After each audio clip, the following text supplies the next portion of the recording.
Hi, Dr. Milky back with video number 2 of 2023. I mentioned on the first video that I'm going to work from the toes back to the ankles. And last time I talked about just general maintenance of the nails and cutting them the right way and that type of thing. This time I'm going to talk about ingrown toenails. Very, very, very common. Some known, many known, where a person knows they have an ingrown toenail and it's very painful. And some unknown, a person has pain around the toe and isn't sure what it's coming from.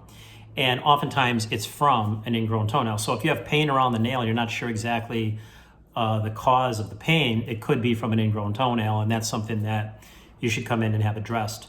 Ingrown toenails are genetic mostly. The vast majority of people that get them is from genetics. Kids can get them, adults, seniors, everybody is prone to that type of thing.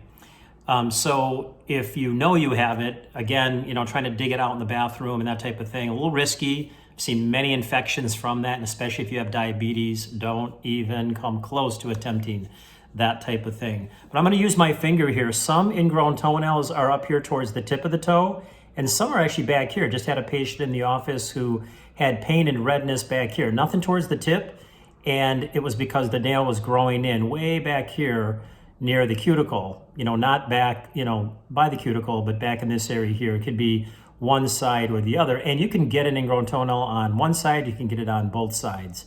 And you can get it on both big toes, and it can even be on smaller toes as well. Less common, but does happen there as well. Redness, swelling, pus sometimes, sorry to be gross, but it does happen. Those are infected, need to be addressed as quickly as possible. Take care of the problem, and then an antibiotic. There's a permanent solution. Unfortunately, we say permanent, but some people get reoccurrences even after we have done something we hope is permanent.